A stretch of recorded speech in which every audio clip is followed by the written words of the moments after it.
master ju medin na kasa master ju de be to ni start free baby enti bedu baby na master ju na kasa yi ni hu adi abehye medin an kasa de Joseph Domfe free crew be so Domfe no menchi free enkoko akuase ho na me maame efi na papa so free Cratch Mountain. Okay. Yeah, enti ebo for that fasa na be kan. Okay. Joe fitini dwumadie ase ne koda abrem ko suku wen na edebe na watiri wiase na kosem bei na atimi ahia wo a na watimi atetimu a babeduru baabi a wadi a ne Domfe aye beme. Yeah, ofosu be amsa na wasibiem. Se ye kan se Joe no efri hin fa anase was start wa hin fa. Me ye kurasi ni ba. Oh. Krokitwam ni. Kurasi ni ba. The essence kurasi ni ye wo me. Na ye tete me ma nyini ye ho. Enti no ma babo fiti ase me ya sifre kurasi. Na Yakopon adom nti na ne ohumi sai mire wa hanum. Enka pem ya jisen ka pem wotakwa enne petemu ba bi efre hodum akotom. Anase ba bi efre hunivari. Samantha ni ho ne ye wo Joseph Domfa na efre Master Joe no. Me kurasi ni bapa ye wo mekurasi ne nyina no mekura akoko ase no ka akwa nya nru ho. Nti na che ye kurasi tupa. Ya semu. O ma me de say papa de say. Pusu me ma me di ata oya ata nti ntafo de ata na ye de from a. Na kakra. Ata kakra. Okay. Na ninchi efri enkoko akuase. Nti wona wo Eastern region abrim enkoko mfimfi hodom no free enkoko ko abrim no krubi wo efre na akuase ho na me ma me fi nti ho na minchi eden efi do ko suku kakra wo so me ko akra me ko batman ko anu chi bebre me ko wie ye person e kan JSS but then ye so mo kan JHS em sa de corona but ho na ye kokodu ye. Okay. O ma me no papa nyina ate ase. Me mo me de wa film kakra. Oh, kafra. Na papa na ate ase samre. Na samre ono so de wo takwa kuna me ka friend akotomu no. Enti ubisa se Domfa. Obi ani mu no ho. Ho na me papa efi samre. Ne kura me no kosa samre. O ho sisi ya me no kase. Okay, enunti no ekoma se wan kosuku anu achi na hina ado ni kire na wo ye wa adwene se die na obeyo na wo so wa be somebody. Ofuso be ma de mekane se school no emra yanko anu achire no mabamu bu kakra esan se won aye no mko JHS wie no obati we yes wo ko SS wo ha obati we yes wo ko ha na ye be ni den ni but mi mum famu no na me ko school ni nyina no na adwuma sua ya de ne da makoma so pa na ye be sifo because I say ni work class no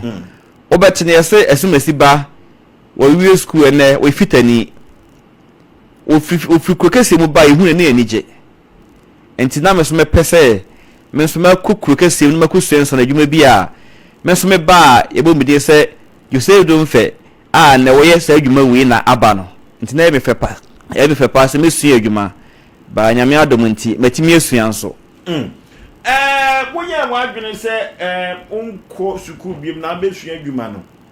na wutina na enimu wo anase fie na na nya omtimi ntoa wo so se de meka no enye se na miti na enimu wa mekora na enne no misua adwuma duru ba bi no edu pempen so bi no na me hu se akora bia wo no ne dwumadi a wode abaso wo medi talent ne one talent sa tawa me ko school no na me talent se mesua adwuma na nya se mintimi nko school no but na me talent se me pese mesua adwuma enti na enu na mani wo so kese sense mesua adwuma sense me ko school no because enu na me na makoma pese me pese me ye obi a me kura me nsa no adwuma enti na me talent ne ye nsa na adwuma enti na nya se mitina bon sen ka mintimi ntoa so but na enyi ma adwo se me pese me toa so na uka bibi se tamu na muwo krokitwa mu no manfo bibe sukuru ma besua adwuma mba na eye ofe na ye wa howo wa se ebrei ofriko kesem na aba wo why na odeni ye role model and now do any season say abrantie kro kese okro mu die ayeme fe enti no mesua no nam so ba besua adwuma na mesoma de akọkire me nkrofo we kro kitwo ma me na wasebiem omo ana mo ye role model akura so wo de na omo dọọso na mo dọọso me brave because na wo ba bi ajakwa ma ne say na ehun say akura so de we kura wa ha we kura enti say we maba na mo say if you hold ma ayede hwa ehye because utimi say nipa tutu abafie tina nipa no mo dọọso mo amutu kwan ebe sua adwuma okrum kase bu ba no na utimi say sunsun den edom ntamtimi hu omu nyina na mani age enti ma head down fa nipa ba ko pese we so na me hwea den akusua adwuma but mo mabanya utimi say yesi we carpenter ni we fitani we mason ni but wo utimi say oda nso chen ya na ewo akura so no enti na me fe pa say me nso me yesa bi na hwa na du be sua adwuma abusu madwuma sua no wo hu sede ekoye no nyame na de me sua adwuma nyame na jato nyame na de me koye esanse enye adwuma no pote de be kuma se kurudwa yi mu okay esanse na me pese me ba na obeden na waba because koku adwuma se wonima afi adwuma sa afeso na koku no so sa je sa time no musika se munya den ekofom na enkura no so dọọso mesin ma be bapanyine enti ese edu ba bia we ye first born okon da wanim ese opim na wunyanum koto le di akire no etimi afa wanamo no so enti no me di mitibo mu se me pese me besu adwuma na me de na maba ma enti mi ama na dwuma ku bi ye frɛ no security company so what company be frɛ no G4S security company no okay sata me aye buy kwa na frɛ sec point na nya me G4S nti ye buy na chire no na G4S no ebeto company no e ma no be ye sec point ebe G4S na ye ba me buy ne say sata me wo akura na se wo no metro application because with metro application me security ni bia ye e wotakwa ho no na omo se yemra na ye mesua ye me training e wokumase na yemra e me security work no e wotakwa ho enti na ma me apply ya Nyankopon ado me be ye training wokumase no na security for mo wokumase a short enti na ye say ye first security workers ni bu wokumase na omo ye adwuma wokumase krodwe mu anom enti no eba na ye say ye eba se be training ya sakota kwa back no akwanya aba se ye nkone mu ebe adwuma kumase ya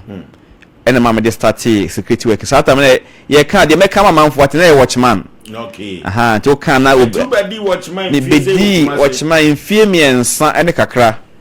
e kumase na akatua na ye ya ka minyai obozu Ghana akatua na nye but obeso musa na me na enya me pese sa adwuma na me pe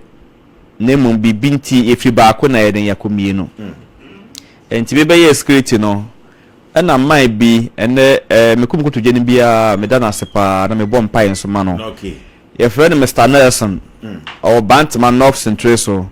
Dr Esiama hono na watete nkwaya bibru kuma se apa ti no be ye air condition e wo bank na me Asafo Market Opportunity Bank anti true security na dia condition sem no ba ekwa be na wo fa so awusu adwuma no ehona ne yedru ya ofoso me yensa na wasene atiefo asabe mugu so hwo SOMPA TV sabre ofoso na me kan say yedru ba bia na Master Joe a start ne watch my obi aba ho no ma obeye condition a wodi hu no na mind be adwuma no me fe na maka kire se eja me pese me ye wadwuma yi bi na wase mi kola ni mo ka kire no na ye wo dream adwuma peso ye ana se no si adwuma no na motivate wo adwuma se no si fa adwuma motivate me papa e ma ye me fe enti bi bopini na me se eja me pese me ye wadwuma wo se bi na waja watchman mi di mo watchman na so wo kan ya no wase na watchman de ebe de no wa ye condition ma na yi na me se eja ma ye because mani abre yes dia na o pa chere say okay sa wo yemu aso me yemu anhye me ti de waka na say esan say watch ekoni hye na wia na wia so na me di me watchman na me de ma ye ekoni hye na yi enti me ti na say enti no ye ma me ye se mitu na mokọ ochima mpanyifo no se ja be se me ye bibi kakra bi enti no munche nyime fa free day fa me nkọ night ampese me ye ma ade amon so time akoma paso no mu chenye me enti ho na mitu na mokọ papa na nchen se ja wona mre bi ba na me ochima na me ho no mo no a me bo prim na ma me direction se wo ha no e mia no say hey we serious and I'm say ja me serious pa na say wow tu person see adwuma no na me say ja person me sua asan o kan say she adwuma sen de hey enti wo say me de kan ka man tua me trinsa nyame de me ko adwuma sua no mo no enti nyame na me de me peko nyame de me ko ye enti no me ko oje me first start adwuma that day na matara me de ko na me start adwuma okay that time was 2007 It was there you start here Royal Lamenta almost 19 years yeah Royal Lamenta Hotel ahojo that time we no start foundation na edu say air condition for beli am condition pipes edigum I want me first work am start air condition adwuma ye gusun kakran ade bia opese wo ye bia ni so wo determine so opese wo ye ansa na watimi aye esa say me ba kumase na ochima na gi me tuma eje me no me say ho no me de ho no be ye me chop money na matimi esua madwuma na humadwuma no ani abagi adwuma no yes enti me de ho no ye say me koda ochima ma ade chia na me ko madwuma esua ti me koda ma ade chia me ko madwuma esua usua adwuma no for how long me esua adwuma no 5 years in air condition work air condition adwuma nim fine nyankopon na do kotum yes na wo kanon yes wo how nya benebe na udi ni wo mesan se baabi nyankopon bo na place bo nsam tutunu ko bi ho ene krepa duru baabi adwuma sua ne adwuma mi na kwa kohia wo bo nsam kohia nipa bi za abrabo mu de eden ya wonya ntototo ene obra yo konko yes ene obra yo konti abrabo de eyokon enye easy sa enti wontimi nya na se de open crogen e ba sa kompoko nya dance die enfie num no de na wo hu ye de no bi de ye wo ne ka wo betumi agina so ma dance die ni de meka ne se air condition adwuma ye nipa ho adwuma na wo ye eye machine e boho ya e chiri ya enyunu kama yi ba nipa edia na wo kwakoye enti hunu kwa fa so ni nipa betu na mo okay so one tini pass untimi nye condition adwuma no so wabotre na wudi no kure na wuye adwuma pa sa ene ade hia because any pa na bete wonka say ebia woni master Joe no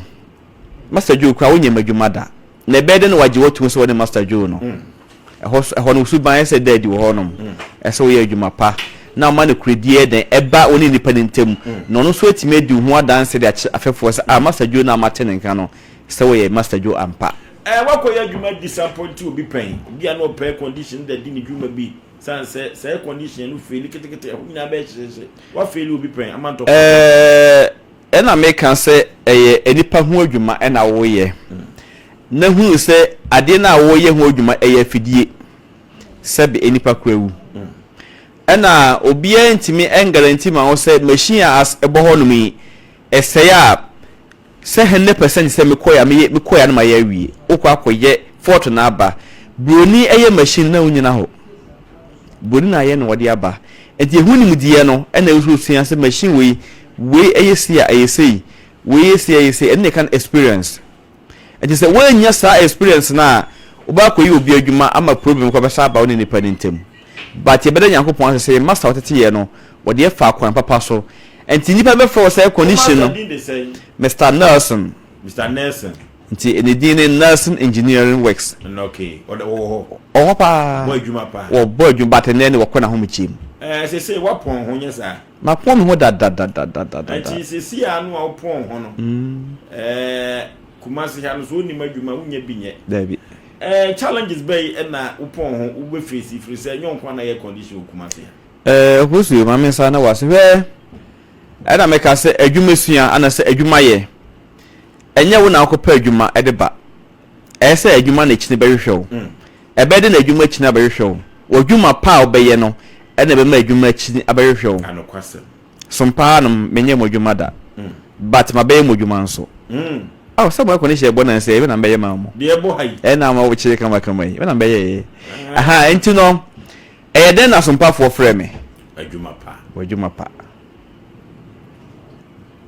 pa and the big more dance obosu new air engineer works master Joe madwuma na Kumasi Abreport okay girls school any more pay ye ne okubi hotel e na ebo ho pepepe enti so free barekase ekọ bantama ye wo nsabun kumuso na free bantama ebesia akọ barekase a ye wo nsani fa so ekwan ne nche pe obana new air engineer works meni madwuma efo no ye air conditions near service near repairs bebre kura workers bebre Kumasi anuma so wadwuma te sai so wadwuma ye sai so wadwuma air condition no obi aye ose yenye obi kura timi ye ose air condition die aye di so ototwene for new air engineer works okosu me ya ma Joe betumi aye Mr. me ya ma yo manfo aye a omse enye yie no hwe era me no to nchiase de obi aye a wose enye yie no Joe be ye to sa for new engineer master Joe me ya ma okay Joe ne kodam pa dwumasua kawu yen komra nkonwa se mabom mi se fite ibra ma bre free me koda bre mo me number 40 something yeah why na adwene se oba bi san me ho akọ omfa kwampa so but ono no be biti efutu obe na ade masa amabru no mamin tu emabru no fo ene se wo ya branch ana se wo ya baba na se uhu se eye wadwen se adwumesua hu ni mfaso ana se adwumesua etutu bibidi a me se wafom kwan me ni da meti krom ha no meka se nne mada sori a mankoye adwuma da da bia da efe ne ade be che no nyakopo bo ba obeyi adwuma made ope no onsa beka edi se oba na se wadwen se obesua adwuma nya ahobrase ma wotitine wo tetew na tie na asem enen kra no bebre mpe adwumesua sanse na adwen se wo bae na wo pesika wahu ena adwumesua entete said ye uko school kosua anda ka uko school entwa oka ukosua entete na ade abebo Obra da achi enti sa na adwumesua so tie na meka na maka ko wie awofo no bebre fra awofo na ma enen kwara ne mpa adwumesua me a me ne okasa mi wonkora du mienu 12 workers mo woman sa se a metete wo mo e ma nyina kan mo ye air condition se di ba bi na se mo bie kwan a MC abetimi di kakra to so no mahu sede memaya ene mrantie eye air conditions bebre o man hu anum oboso meti yi enye Kumasi nko na me ye adwuma across the country across the country me branch ye one pe but workers no we free ye kwokrache ena me na okasai ebo 4 o'clock na mo ke enu esi na me ye adwuma o campus I see Timi free campus so aran betan ya me no tie am de ko me enyuma akese akese oh ana me ka se hwe se usua adwuma na usua ni ya o nko pa adwuma na ba be hwehwe wo enti da bia me wa asem ye me de pa na je se adepa ne ton no enti ye wadwuma yie ma wo de nanso ensa afefo de ya so ma form hu hye adwuma so hu hye adwuma so na adwuma hu sua ho womfaso papa wo mfidi ankasa ne wo mfidi we emaya na ye adwuma yi enye be ma obi tibeti say enka ne kwade na manye kwanchi na manye kwanchi enti so mu hu me do mo call site na so mu hu na enti emma na timi ye condition na sha manfo nkura say obi baba na ye condition na wo be ma wo tifie ye den Obra ye ku se ma pa ye emma na ye condition no omo chese dan no mo le condition pipe na gum kama emma bisia ebisi be Kumasi ano emma no tai sua ana se one no invent my air condition sua ye tie no se emma no Kumasi due mu de emma no mpe adwumesua emma no for air condition no meka se me kura ma o ye condition Kumasi ya me akura me hu bidda this is the first time ti se me do mo nante a yakoba bi obi hu na nani age es enna utu monefo na utu akurasofo utu akurasofo he adwumesua ene nkane de ensonso ye bam se o tete nkwala hu se form se oma okay enkane no se futu de mama staff no be de mama staff no o tete nkwala se oma okay na enkwara mpa ebo ne ma master wadwuma ti mutere okay obi wa no wonim sa wotete akora na sa obma akora na woni wi adwuma de ani gie esu adwuma na wada obom pa ma adwuma sa adwuma no nkoso na masters bebre nim ya wo mo te prof kakra woni nkoya adwuma hwo mo master bi ogi anu adi nyina ya bi wonti ne nkoya adwuma obi wo wodi pa ya adwuma kumase ya akora ba ku mini ko ni bi hunu sem onkora ya omma ọmọ bantije so ọmọ maame wọn papa ọmọ pa wọn nche so mo suan teteye fo mo ka ọmma ho okay na hwe mo na se wo ye adwuma na se wo hwe ọmma yi enkora ni ya tambia mo na bọ mpa ma adwuma koso se bi ba no musu nya bie yes na je so mo so mpa bo no so yakopon so etie kada che na o air condition ya o charge no ya na ugum kakra inu bi e dwa ne bo ozo aya most no aya amanfo te new engineering radio so baby TV so baby no e company ni na da TV so yi obi tia na ayemuyehye bi abas na sa company kesi e wo Ghana ha ni kumase ya die me kwa misro ebuwe enye den yebo form kra Ghana o mani mo den na akwa yiri wunye gidigidi anya sta cha wuta ba wonche biem on frew enti nyanto boase kakra bia obenya bia no eye ga kakra aka bum na yemu a enti emfa adwuma ba ko pese za adwuma ba ko pewe e de se me de yeye da bi en kakra abrabo no kakra step by step ofi ba ko na komienu ofi ba ko na ha na oku anim we frew na wo de omoye kakra na we kodi we hu adanse ya chew na we afro no be eno ya de peje ba te ko mia ba ko kon se we me fa so ye ya obi ani hu adanse ya adwuma ai ma ufiti adwuma se akoda bia pon ne ho afiri nsem akoda pon ho afiri nsem omso adwuma yo te se omso guso omo ye se e na make se adwuma sua no opon se obesua adwuma wo nchen no wo se be fa usuni bia kana brabo ho is akra e be sua adwuma master papa nchen a obiti because me hwe o free master we nsem ampa sanse